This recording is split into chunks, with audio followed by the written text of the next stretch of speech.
কৃষ্ণ। তো আজকে যে বিষয়টি নিয়ে আলোচনা করব সেটা হচ্ছে দুর্গাপূজা। আমাদের দুর্গাপূজা আসতেছে সামনের মাসের ১লা তারিখ থেকে শুরু এবং ৫ তারিখ পর্যন্ত চলবে। তো কথা হচ্ছে এই দুর্গাপূজায় আমরা কি করব? কি ধরনের গান বাজাবো? এই বিষয়টা নিয়ে অনেক লেখালেখি হচ্ছে। ফেসবুকে অনেক কিছুই দেখতেছি। অনেকেই অনেক রকম পোস্ট দিচ্ছে যে আমার আমি একা, আমি সিঙ্গেল, আমার কাপল নেই, আমি কিভাবে ঘুরবো? একেকজন একেকজনটাকে বলতেছে। মানে কিরকম একটা পোস্ট? পূজা মানে কি আসলে এটা?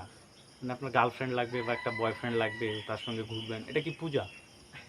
মানে কিরকম পোস্ট? দেখলে কেমনটা লাগে? আসলে পূজাটাকে আমরা কি বানায় ফেলছি? ফেসবুকে ঢুকলেই দেখা যাচ্ছে যে আমার বয়ফ্রেন্ড নেই। একজন লিখতেছে আমার গার্লফ্রেন্ড নেই, থাকলে কেউ আসতে পারো। কেউ আবার মাইকিং করে একটা ভিডিও বানিয়েছে দেখলাম। কিরকম একটা পূজা মানে কি? পূজা মানে হচ্ছে পূজ্য ব্যক্তিকে এনে তাকে কি সম্বর্ধনা জানা, এটা তার উদ্দেশ্যে ভালো কিছু করে।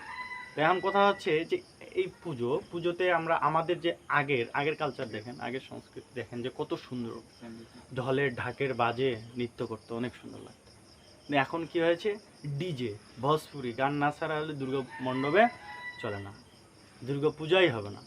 তখন একটা সুন্দর একটা কথা হচ্ছে যে সাপোজ আপনার ফ্যামিলির সবাইকে একটা জায়গায় নিয়ে যাওয়া হয়েছে এবং অনেক সুন্দর এনভায়রনমেন্ট তৈরি করানো হয়েছে এবং খাবার দেওয়া হয়েছে, অনেক সুন্দর খাওয়া দাওয়া করছে এবং তারপরে কি করছে, সবাইকে একটা রুমে নিয়ে গিয়ে, হ্যাঁ, একটা নর্তকী এনে বিশৃঙ্খল একটা ডান্স দিচ্ছে।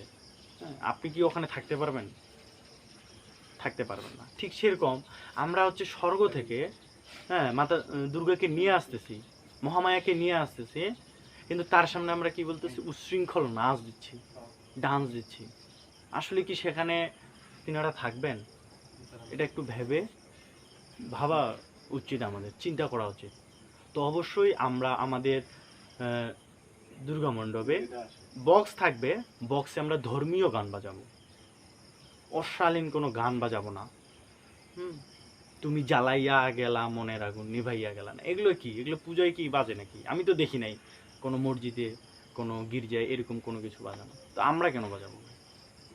তো অবশ্যই আমরা এই বিষয়টা দেখব এবং আমাদের আগের যে সংস্কৃতি ঢল সেটা বাজাবো। এখন কথা হচ্ছে যে আমাদের ২,০০০ বা ৩,০০০ টাকা দিয়ে ঢাকওয়ালাকে না বানায় আমরা ৩০ থেকে ৩৫,০০০ টাকা দিয়ে বক্স ভাড়া করব।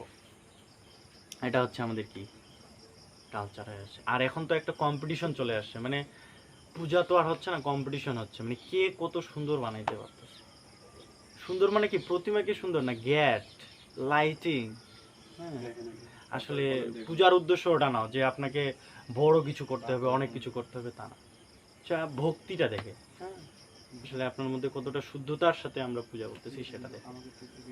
তো অবশ্যই আমরা চেষ্টা করব যে কি ঢাকের বাজনায় আরতি দিতে, এবং আমরা সবাই এবার দুর্গাপূজায় সতর্ক থাকব এবং সচেতন থাকব। হরে কৃষ্ণ।